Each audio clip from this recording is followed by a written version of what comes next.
Herzlich willkommen zu einer weiteren Folge Lasst uns lesen. Wir machen weiter mit den deutschen Sagen gesammelt von Brüder Grimm. Auf der Seite zeige ich an, welche ich Seite aktuell lese, damit wir gemeinsam lesen können. Und da oben werde ich nochmal eine Infokarte einblenden zu den vorherigen Folgen. So, dann... Oh, mein Stuhl quietscht. War das vor Wochen auch genauso? Fassbar. So, mal gucken. Ne, nicht ganz. Gut. Ja, machst du sogar. So. Zack. Die erste Sage heute heißt Das böse Gewissen. Theoderich der Große, König der Ostgoten, der auch Dietrich von Bern genannt wurde und zu Ravenna Hof hielt, regierte viele Jahre lang mit Weisheit und Gerechtigkeit. Aber am Ende seines Lebens befleckte er seinen Ruhm durch eine Grausamkeit, die er später schwer bereuen sollte. Er ließ seinen treuen Diener Symmachus und Boethius auf die Verleugnung einiger Neider hinrichten und ihre Güter einziehen. Dies geschah im Jahr 523. Als nun Theoderich wenige Tage darauf zu Tische saß, geschah es, dass die Diener einen sehr großen Fisch auf die Tafel brachten. Kaum erblickte ihn der König, als ihn ein furchtbarer Schrecken erfasste. Der Kopf des Fisches kam ihm vor wie der des Symmachus, der vor seinen Augen vor wenigen Tagen auf dem Blutgerüste gefallen war. Er glaubte zu sehen, wie der unschuldig Ermordete die Zähne in die Unterlippe biss und ihn mit den erloschenen Augen vorwurfsvoll anstarrte. Bittere Reue erfasste den Herrscher, der sich heftige Vorwürfe darüber machte, dass er den getreuen Diener verurteilt hatte, ohne die Sache vorher gewissenhaft zu untersuchen, wie doch sonst seine Gewohnheit war. Vom Fieberfrost ergriffen, eilte der König zu Bett, beweinte seine Untat und verschied nach kurzer Zeit. Die Ostgoten betrauerten ihn lange, hielten ihn auch in gutem Andenken, denn das voreilige Urteil über Symmachus und Boethius war seine erste und einzige Ungerechtigkeit. Okay. Recht kurze Sage. Ja, so ein schnelles Urteil. Ja, manchmal, ne? Gibt ja so einige Krimiserien oder ja, in Film und Popkultur, wo Detektiv Conan nur als Beispiel genannt. Das kenne ich zumindest sehr viel mehr als manch andere Filme, weil das genau in die Zeit halt hineinfällt, wo das damals im Fernsehen lief. Da sieht es am Anfang erst einmal so aus und dann später dann irgendwann gibt es dann doch wieder irgendeinen Dreh. Naja, denen jedes Mal den Detektiv fast schon zufliegt, komischerweise. Ne? Als gäbe es nicht das perfekte Verbrechen. Ja. Ich würde mal behaupten, dass sehr viele Verbrechen, also das würde ich jetzt mal von mir aus behaupten, einfach so behaupten, dass es sehr viel mehr ungelöste Fälle gibt, wie man gerne zugeben würde. Also ich glaube, bei Mord ist es, so, Mord liegt die Aufklärungsrate bei 92%. Allerdings liegt das ja auch immer daran, dass wenn gemordet wird, dann gibt es ja mal irgendein Motiv. Also zum Beispiel irgendwie in der Familie oder da gibt es ja gewisse Anhaltspunkte und DNA und sowas. Aber da frage ich mich dann auch, was ist, wenn jemand, sagen wir mal, einfach nur des Tötens willen mordet? Was ist, wenn einfach, du gehst über die Straße, die Straße ist komplett leer, niemand ist da, es kommt einfach einer, der kennt dich nicht, der hat dich vorher noch nie gesehen, der schreit nicht, der ist nicht sauer, der tötet dich einfach. Der sticht dir einmal ins Herz mit einem Messer und geht. Und du dampelst dann da rum und fällst um und bist tot. Und der geht einfach weiter. Das sind nur wenige Sekunden, die dabei vergehen. Der geht einfach weiter und das war's. Wie willst du den rausfinden? Möglicherweise hat er den nicht mal berührt. So, und dann geht er einfach. Wie will man denn das herausfinden, dass der das war? Deshalb, ich glaube, na gut, natürlich muss man natürlich erstmal so krank sein, dass man jemanden einfach nur aus der Mordlust heraus einfach töten will. Und jemand, der das komplett leidenschaftslos macht und einfach nur zack und einfach geht, dann muss der auch schon sehr psychopathisch sein. Das gibt es jetzt nicht auch nicht so häufig, würde ich mal behaupten. Ähm, aber dennoch frage ich mich, wie man das dann aufklären will. Ja, weil DNA-Spuren gibt es da nicht, Motive gibt es dann auch nicht wirklich. Also zumindest nicht, was man kann jetzt nicht sagen, ihr Familienmitglied oder sonst was. Deswegen ja, würde ich mal behaupten, dass, also wie gesagt, das schätze ich. Ich habe es natürlich selbst keine Ahnung, aber ich würde beglauben, dass diese 92% dann doch eher Humbug sind. Dass das doch deutlich, deutlich weniger ist. Ja, naja. Ich stelle mir das halt immer so vor, halt wie so ein Mord, der ja völlig leidenschaftslos, du kennst denjenigen gar nicht und du bringst den einfach um und gehst. Du schreist nicht noch rum, du machst keinen Krach, du gehst dann einfach. Zack und gehst, bumm. Und nu? Wie will man das herausfinden? Das waren wenige Sekunden, da muss genau in dem Moment jemand schauen und ja, naja, machen wir weiter. Die nächste Sage heißt die Langobarden. Die Viliner, hernachmals Langobarden genannt, waren in Skandinavien aus einer kleinen Herde ein großes Volk geworden.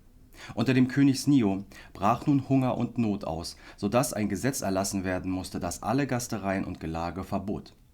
Das half freilich wenig, dagegen nahm die Teuerung immer mehr zu. Da ließ der König die angesehenen Vinilier zusammenrufen, um mit ihnen zu beraten, wie den Übel am besten gesteuert werden könne. Nun wurde hin und her geredet, bis man endlich zu den schrecklichen Beschlüsse kam, den dritten Teil des Volkes zu töten, damit die übrigen am Leben halten werden könnten. In diesem Rate saßen zwei angesehene junge Männer, die Brüder Ebbe und Aage oder Ibor und Agio in Klammern, oder Ajo, deren Mutter Gambaruk oder Gambara, nach anderen Chambara, eine weise Frau in Nüttland wohnte. Als diese den Entschluss Königs Nios und seines Rates vernahm, missbilligte und tadelte sie ihn, denn sie hatte Erbarmen mit den vielen Volke, das unschuldig umkommen sollte. Als man sie nun bat, einen Rat zu erfinden, wie dem Elend zu steuern sei, sprach sie: Lass die Alten mit den Jungen losen. Wer verliert, muss aus dem Lande fahren und sein Heilsee versuchen. Diesen Ausweg begrüßten alle mit Freuden. Es wurde gelost, und die junge Mannschaft, die verloren hatte, war nun genötigt, das Land zu verlassen. Alsbald wurden Schiffe ausgerüstet und bemannt, Ebbe und Aage aber zur Führer gewählt. Diese befehligten die Gundirger, jener die Jüten.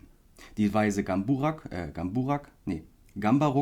begleitete die Auswanderer. Als sie nun ein anderes Land suchten, das ihnen zur Niederlassung gelegen war, kamen sie nach Schorringen. Da weilten sie einige Jahre. Ihre Nachbarn wurden die Vandalen, ein rauhes Volk, das stolz auf seine Siege war. Als diese von der Ankunft der Vinilier hörten, sandten sie Boten zu ihnen und ließen ihnen sagen, dass sie ihnen Tribut entrichten müssten, wenn sie nicht mit Gewalt vertrieben werden wollten. Ebbe und Aage ratschlagten mit ihrer Mutter und wurden eins, lieber auf Leben und Tod, um ihre Freiheit zu fechten, als die Schande des Tributs auf sich zu laden. Das ließen sie die Vandalen sagen, und der Krieg war damit erklärt. Die Viliner hatten nun zwar viele mutige und kräftige Helden, die Vandalen waren ihnen an Zahl aber doch weit überlegen. Nahe vor der Entscheidungsschlacht traten die Letzteren vor Wudan und flehten um Sieg über die Vilinier. Der Gott antwortete: Denen will ich den Sieg verleihen, die ich bei Sonnenaufgang zuerst sehe. Die weise Gambaruk trat aber vor Freya, die Gemahlin Wudans, und bat um Sieg für ihr Volk. Freya gab darauf folgenden Rat: Lasst eure Frauen mit in den Schlachtreihen treten, ihre Haare auflösen und unter dem Kinn zusammenbinden, sodass sie Männer gleichen. Dann stellt euch frühmorgens dem Wudan zu Gesicht, vor seinem Fenster im Osten, durch das er zu schauen pflegt. Diesen Rat befolgten die Vinilier pünktlich. Als nun der alte Wudan das Himmelsfenster auftat und die Weiber der Vinilier erblickte, sagte er: Was sind das für Langbärte? Da antwortete Freya: Du hast ihnen einen Namen gegeben, musst ihnen dafür auch ein Geschenk machen. So schenke ihnen den Sieg. Auf diese Weise gewannen die Weliner und nannten sich seitdem Langbärte (Langobarden). Die Not trieb das geplagte Volk aber wieder aus Schüringen, weshalb beschlossen wurde, nach Muringen zu ziehen. Hier widerstand ihnen aber die Usipiter und wollten ihnen nicht den Durchgang gestatten. Die Langobarden sahen nun die große Zahl der Feinde und hatten schlechte Hoffnung, gegen diese Masse den Sieg erringen zu können. Da versuchten sie es mit einer List.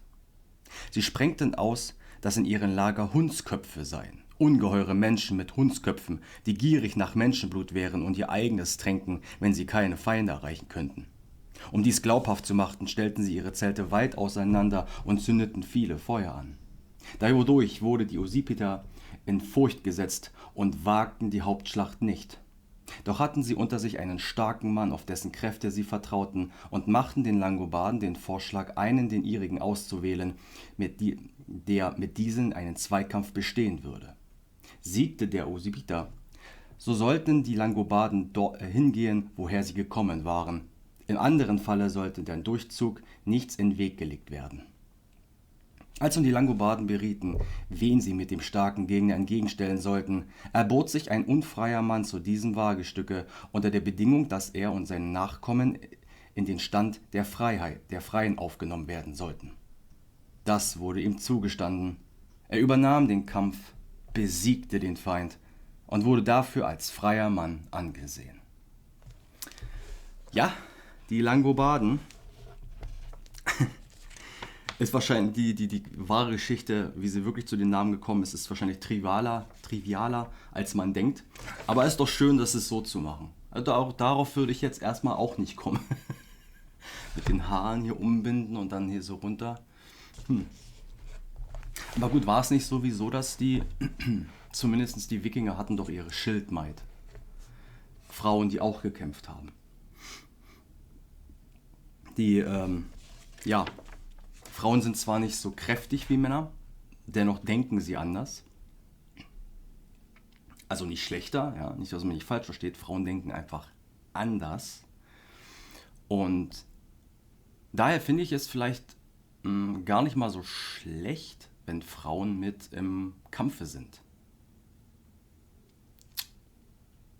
Könnte ein Vorteil sein. Wobei ich mal gehört habe, dass wenn eine einzige Frau im Truppenzug ist, sagen wir mal, man hat einen Zug an Soldaten und darunter ist eine einzige Frau, senkt das die Truppenmoral dramatisch. Denn Männer sind manchmal einfach dämlich. Ja, also wir sind großartig. Männer sind großartig. Aber manchmal sind sie auch einfach dämlich. Ja? Sobald eine Frau in der Nähe ist, müssen Männer sich meistens immer so, oft spielen die sich dann auf, werden riskanter, wollen imponieren. Das kennt man, es gibt ja so ein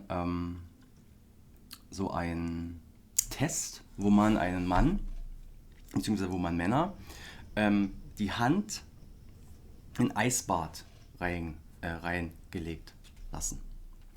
Und dann hatte man einmal eine attraktive Dame hingestellt und einmal einen anderen Mann. Ich glaube, so war es. Als der Mann die Zeit gestoppt hat, wann die quasi die Hand wieder rausnehmen müssen, beziehungsweise der ganze Arm war ja im Eiswasser, wann es nicht mehr geht, wenn der Kälteschmerz zu groß wird, hat man die Zeit gestoppt. Und bei der Frau war es so, bei der attraktiven Dame, dass die Männer viel länger durchgehalten haben, um ein Vielfaches länger durchgehalten haben. Und das lag nicht daran, dass das unterschiedliche Männer waren. Das war einfach, die haben einfach länger durchgehalten, weil sie imponieren wollten. Also irgendwas muss im Kopf Klick machen, dass die Männer plötzlich schmerzresistenter sind oder beziehungsweise risikoreicher sind. Und das ist eben das Problem um das jetzt den Bogen zu schließen, das ist das Problem an einer Truppendynamik, an so einer Truppenmoral. Nur eine einzige Frau kann die komplette Truppe vollkommen durcheinander bringen, weil die sich plötzlich versuchen, gegenseitig zu überbieten. Man kämpft nicht mehr so richtig einander, sondern man versucht der Frau zu imponieren. Und es ist dann halt so ein Balzgehalbe, was in einer Krisensituation überhaupt nicht gut ist, weil dann plötzlich Fehler entstehen. Das ist nicht die Schuld der Frau, das ist auch nicht der Schuld der Mann, das kannst du nicht abstellen. Ich denke mal schon, dass es einige Männer sich im Griff haben, aber es reicht ja schon einer, der sich nicht im Griff hat und quasi Schwachsinn macht und die Truppe damit entdeckt wird oder sonst irgendwas. Weiß man ja nicht. Ne? Deswegen, ja, es ist gut, Frauen dabei zu haben, würde ich jetzt mal sagen, aufgrund ihrer anderen Denkweise, möglicherweise. Aber es ist auch ein Nachteil, zumindest wenn es direkt in der Truppe mit drin ist, irgendwie. Ja, ich weiß nicht genau, wie ich das sagen soll. Aber es ist, ja, nur jetzt mal mal darüber was zu sagen. Aber gut, machen wir mal weiter. Aber übrigens, hier wird geschrieben Wudan. Heißt er nicht Wutan? Also Odin. Ich glaube, weiter nördlich hieß er Odin, ja, der Göttervater, der nordische Göttervater. Und weiter hinter dem Rhein, so Richtung Nordrhein-Westfalen, da hieß er dann Wudan. Wutan. Aber hier wird er jetzt mit D geschrieben, Wudan. Naja gut. Wutan, Wudan, Udin, egal. Alle meine gleichen. Glaube ich. Naja. Machen wir weiter mit der nächsten Sage. Der Untergang der Heruler. Der Heruler-König Rudolf hatte lange mit dem Langobarden-König Tato im Krieg gelegen und wollte endlich Frieden schließen. Er schickte darum seinen Bruder zu den Langobarden, damit er alles abschließen sollte. Nach beendigten Geschäften kehrte der Gesandte heim. Da geschah es, dass er an dem Hause vorbeikam, in dem Rumetrud, die Tochter Tatos, wohnte.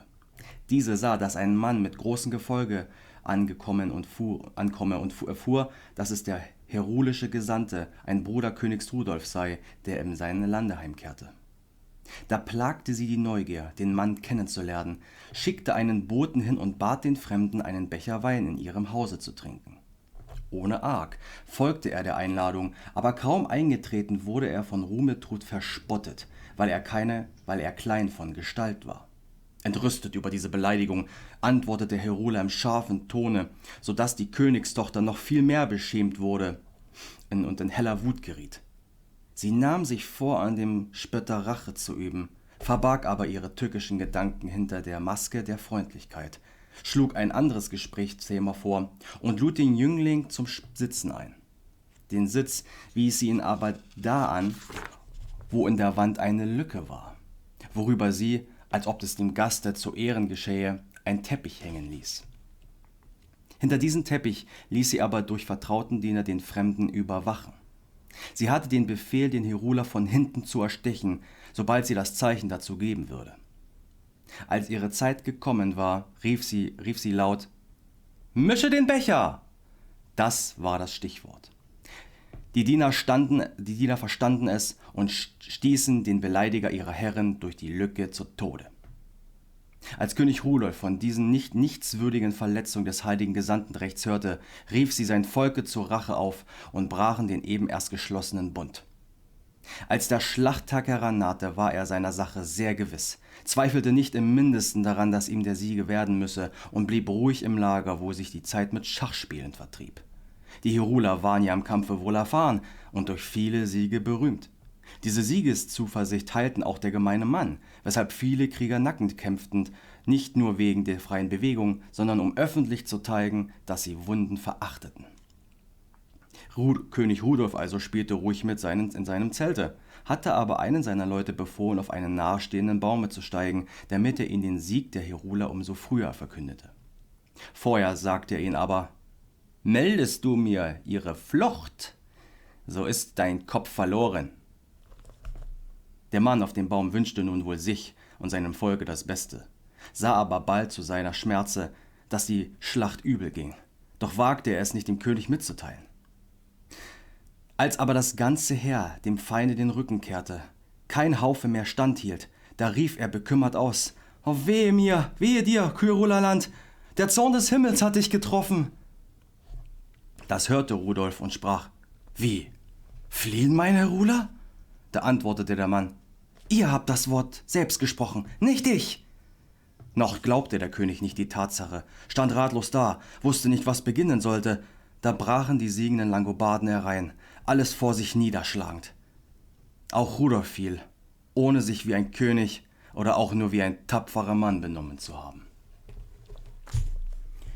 Über der Herula-Macht, die in alle Winde zerstreut wurde, waltete Gottes Zorn schrecklich. So kopflos flohen sie, dass sie blühende Flachsfelder für fließend Wasser ansahen und zum Durchschwimmen suchten, worauf sie grausam durch die Sieger getötet wurden. Die Langobarden trugen unermessliche Beute davon. Rudolfs Fahne und seinen Helm, den er immer in den Schlachten getragen, bekam Tato der König. Die übrige Beute verteilten sie in dem erbeuteten Lager. Von der Zeit an war alle Kraft der Heruler gebrochen. Sie hatten keine Könige mehr, die Langobarden aber wurden durch diesen Sieg mächtiger als vordem. Nur die Königstochter Rumetrud hatte keinen Nutzen von dem Kriege, den sie veranlasst hatte. Alle edlen Langobarden verachten und mieden sie, wo sie konnten. Unvermahlt und vereinsamt ist sie gestorben, ohne dass sie jemand betrauert hätte. Tja, wieder wegen einer Frau ist ein Krieg vom Zaun gebrochen worden. Wieder mal. Doch, man kennt ja die Geschichte von Troja. War das nicht Troja mit der Frau da, die man ja auch nur deswegen den Krieg geführt hat? Ich sag ja, Männer sind manchmal einfach dämlich. Ne? Die denken nicht nach. Vor allem Könige, die dann denken so, ja, was interessiert mich die paar Soldaten? Wozu habe ich denn die Soldaten? Wozu bezahle ich die Soldaten? Natürlich müssen sie sterben und töten. Sonst sitzen sie ja nur rum. Aber dennoch. Aber das ist natürlich jetzt, ich frage mich, ob das Letzte, ob das jetzt einfach hinzugefügt wurde. Dass die Rumetrud einsam und unvermählt gestorben ist. Wegen der Sache. Also ich kann es mir schon vorstellen, ich meine, dass dann die Langobarden gesagt haben, nee, mit der nicht. Die ist doch ziemlich giftig. Finger weg von der, die sticht dich tot. Heimlich, im Schlafe. Oder ist es vielleicht einfach nur mit reingekommen, also kann ich mir vorstellen, dass das Ende der Geschichte nur deswegen mit reingekommen ist in die Gesamtgeschichte, damit so eine gewisse Gerechtigkeit mit herrscht. Ja? Aber das Leben ist nicht gerecht. Ich würde mal behaupten, dass solche Sachen in der Regel mehr ungerecht ausgegangen sind, als so wie das hier als Wunschdenken ich sagen würde, dass es mehr Wunschdenken ist. Gut. Machen wir schnell weiter. Nächste Sage. Albuin wird seinem Vater tischfähig. Als Albuin, Sohn des Langobardenkönigs Anduin, siegreich von Feldzüge gegen die Gepiden heimkehrte, wollten die Langobarden, dass auch er seines Vaters Tischgenoss würde. König Aduin verwarf dies, weil nach alter Sitte der Königssohn nicht eher mit seinem Vater speisen dürfe, als bis er von einem auswärtigen König gewaffnet worden sei. Sobald Albuin dies hörte, ritt er von nur 40 Jünglingen begleitet zu dem Gepidenkönig Turisent, dessen Sohn Turismod vor kurzem von seiner Hand gefallen war. Dem erzählte er, aus welcher Ursache er komme. Zwischen Langobarden und Gepiden war nun zwar Frieden geschlossen worden, aber die letzteren waren auf ihren Gegner nicht gut zu sprechen, weil sie im Kampfe den Kürzeren gezogen hatten. Dennoch nahm Turisent den Sohn seines Todfeindes freundlich auf, lud ihn zu Tisch und setzte ihn zu seiner Rechten, wo sonst sein Sohn zu sitzen pflegte. Bei der Mahlzeit konnte aber der König sich nicht versagen, so recht aus Herzensgrund zu äußern: Der Platz an meiner Seite ist mir lieb, aber der Anblick des Mannes, der ihn einnimmt, tut mir weh. Diese Worte ermutigten den anderen Sohn, Turisens, der Langobarden zu spotten, weil sie unterhalb der Waden weiße Binden trugen. Er verglich sie Pferden, deren Füße bis an die Schenkel weiß sind, und schloss eine Spottrede mit den Worten: Mir ist freilich ein gesunder Gaul lieber als ein hüftlahmer Langobarde. Hierauf antwortete einer der Gäste: Geh nur hin ins Aasfeld, Da kannst du sehen, wie die ausgeschlagen haben, die du mit Pferden vergleichst. Vor kurzem lag da noch die Gebeine deines Bruders wie den eines Gauls auf der Wiese. Diese Worte versetzte die Gepede in großer Wut. Sie sprangen auf und wollten sich rächen, aber auch die Langobarden fassten an ihre Schwertgriffe. Da stand der König rasch von Tisch auf, warf sich zwischen die Streiter und bedrohte diejenigen von seinen Leuten, der den Streit zu beginnen wage. Der Sieg, den um im eigenen Hause über den Feind erringt, den muss Gott missfallen, sagte er. So beschwichtigte er den Zank, und nach aufgehobener Mahlzeit nahm er die Waffen seines Sohnes Turismod und übergab sie Albuin. Der kehrte in Frieden heim und wurde nun seines Vaters Tischgenoss. Er erzählte alles, was ihm bei den Gepiden begegnet war, und die Langobarden lobten mit Bewunderung sowohl Albuins Wagestück als auch Turisens große Treue. Ich meine, die sterben hier so viel, ja. Ich kann mir das überhaupt nicht vorstellen, ich will es mir auch gar nicht vorstellen, wie es sich anfühlt, ein Kind zu haben, das endlich, fast erwachsen ist und dann stirbt. Ich meine, gut, er hatte jetzt hier noch einen Sohn gehabt, der so gesehen die Erbfolge weiterbringt. Aber das ist doch echt bitter. Ich meine, ich vergleiche das immer, ist ein blöder Vergleich, ich weiß, aber ich vergleiche das immer so ein bisschen mit einem Rollenspiel. Ja? So ein Kind, das ziehst du groß, das wächst natürlich alleine und irgendwann wird es selbstständig und sowas, aber es ist halt so, dass du halt das Kind mitformst. Ja? Es ist ein Abbild von dir. Ja? Dein Blut fließt in seinem Blut. Ja? Du willst nur, dass das von dich unter der Mutter oder des Vaters, je nachdem, welchen Geschlecht man ist, man möchte, dass nur das Beste in dem Kind erblüht. Nur das Beste von einem. Nicht das Schlechte, nur das Beste. Und je nach Mensch ist es natürlich unterschiedlich, aber man steckt ja so viel Zeit und Energie und man hat so viele Erinnerungen an dem Kind. Und dann ist es erwachsen und dann wird es einen einfach weggerissen.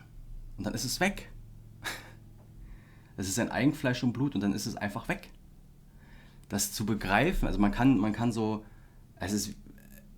das zu begreifen, dass das einfach weg ist, das kann man so leicht daher sagen, aber es zu fühlen, ist wohl ein unerträglicher Schmerz. Ich kann mir das überhaupt nicht vorstellen. Ich will es mir auch nicht. Es tut mir jetzt schon im Herz weh, wenn ich da nur daran denke. Und dann so vor allem noch, wenn der noch nicht mal selbst Kinder hatte. Ja, ich sag's mal so, wenn es jetzt ein bisschen, wenn man älter wird und dann stirbt der eigene Sohn mit 40 oder sowas oder mit 50, ja, oder die Tochter halt mit 50. Und wenn man ist selbst jetzt um die 70, dann sage ich mir, okay, es hatte zumindest halbwegs ein erfülltes Leben und hat vielleicht sogar selbst Kinder, dann hat man ja, versteht ihr, was ich meine? Also es hat alle Ziele geschafft, die man Leben hat. Man hat geheiratet, also man hofft es natürlich, man hat geheiratet, man hat Kinder gekriegt, man hat sich selbst verwirklicht, man hat einen Sinn im Leben gefunden und so weiter und so fort. Ja, das sind ja diese Abschnitte, Ziele, die ich jetzt quasi selbst mal als Lebensziele bezeichnen würde. Wenn man die geschafft hat, dann kann man sagen, naja gut, ja, gut. Tragisch, aber er hat gelebt. Aber so, wie alt wird er gewesen sein? 16, 18 Jahren? Wann sind die dann in den Krieg gezogen? Die sind doch recht früh in den Krieg gezogen. Sobald die halt in die Pubertät gekommen sind und groß geworden sind, dann ging's los, ne? Und dass der sich dann zusammenreißen konnte, ja, und dennoch den Mörder, beziehungsweise Mörder ist es ja nicht, es war ja im Krieg. Krieg ist ja nicht gleich Mord. Dass er dann so neben sitzen kann und es aushalten kann, das finde ich, also, wie sehr muss man sich unter Kontrolle haben, da nicht auszurasten. Wahnsinn. So. Eine machen wir noch. Albuins Ruhm und Ehre. Verdammt nochmal. Okay. Die nächste Sage heißt Albuins Ruhm und Ende. Nach Auduins Tode war Albuin König der Langobarden geworden, die er an der mittleren Donau im Lande Pannonien kraftvoll regierte.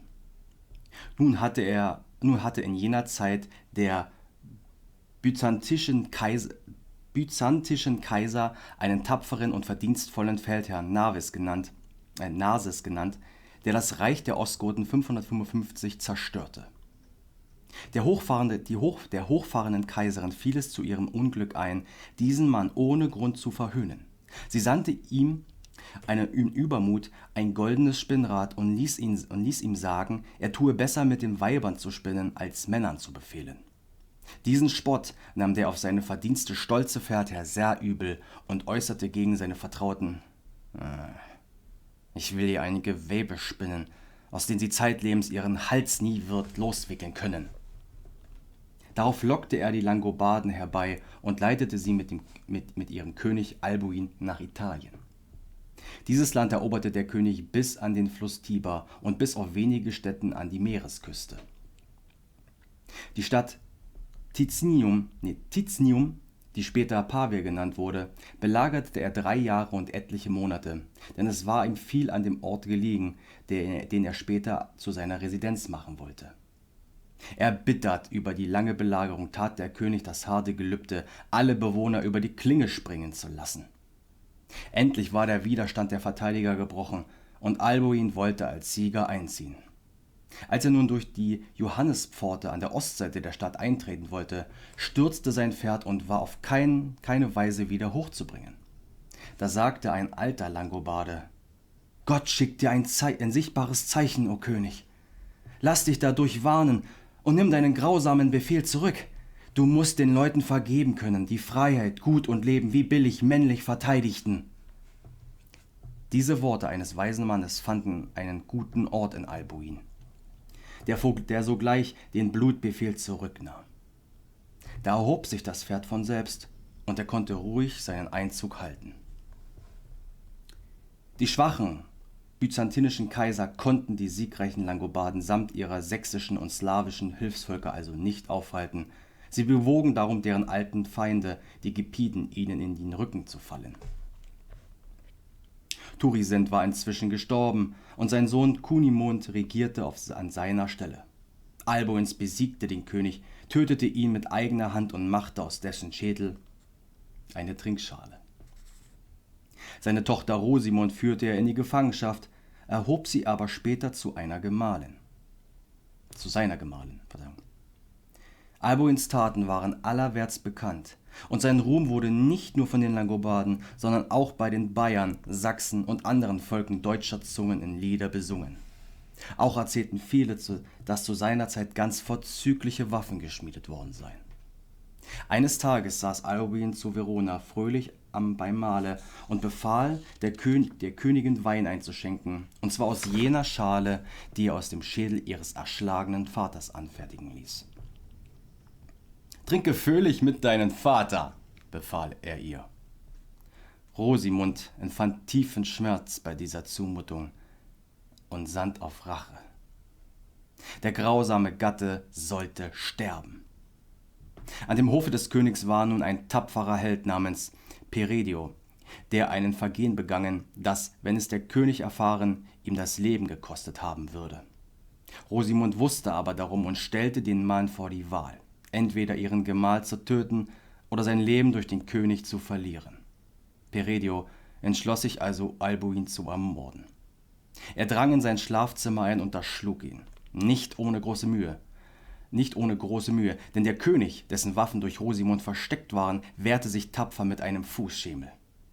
So musste der gewaltige Herrscher die List eines Weibes erliegen. Die Langobarden beklagten und beweinten seinen Tod lange Zeit und bestatteten ihn unter dem Aufstieg einer Treppe nahe beim königlichen Schlosse. Jetzt haben wir hier noch was unten drunter. Es gibt hier nämlich noch einen relativ langen, im Kleingedruckten, zu dem Kopf, zu dem Trinkgefäß, den man aus dem Kopf macht. Steht hier unten drin, warte. Der Brauch ist skythisch. Herodot, der 4., 65, erzählt darüber das Folgende. Mit den Köpfen ihrer ärgsten Feinde halten sie es folgendermaßen. Sie sägen alles ab, was unter den Augenbrauen ist, und reinigen es. Der arme Mann umzieht es nur mit Rindsleder und braucht es so. Der Reiche umzieht es auch mit Rindsleder, inwendig aber vergoldete er es und brauchte es so als Trinkgefäß. Besonders tun sie so mit den Schädeln ihrer Verwandten, mit denen sie in Feindschaft geraten sind und die sie vor den Augen ihres Königs besiegt haben. Wenn Gäste von Bedeutung kommen, setzen ihnen die Skythen solche Schädel vor, erzählten dabei, wie das seine Verwandten gewesen, wie sie ihnen befehdete und wie er sie überwunden. Und das gilt für ein rechtes Heldenstück. Holla die Waldfee. Ja, als Trinkgefäß weiterleben. Ja, gut. Dann kommt, der Gebrauch wird es wahrscheinlich in vielen Völkern geben. Ich meine, das bietet sich ja auch irgendwie an. Wobei ich glaube, der menschliche Schädel, also mal alles unter den Augenbrauen, bei den Augen gibt es eine kleine Verbindung, wo der Sehnerv ins Gehirn ist. Und da ist eine Lücke. Also wenn man den nicht mit Leder beziehen würde, den Schädel, ja, warte mal, ist ja klar. Ja, klar. Hier hinten der Nervenstrang vom Gehirn, wenn man das Gehirn rausnimmt, ist ja auch ein Loch drin. Gut, ja, gut. Aber wie sah das wohl aus? Mit Leder, inwendig mit Leder, aber außen, dann sieht man ja den Schädel nicht mehr, ne? Weil dann siehst du ja dann die Augenhöhlen und alles nicht mehr und egal. Ich will gar nicht zu tief in diese Thematik rein. Wenn ich ein Bild finde, blende ich das mal hier ein. Falls nicht, dann nicht. So. Ich hoffe, es hat euch gefallen. Lasst ein Abo da, einen Kommentar, wie ihr möchtet. Oder einen Daumen nach oben. Und ansonsten sehen wir uns bei der nächsten Folge bei Lasst uns lesen. Ganz genau. Bis später.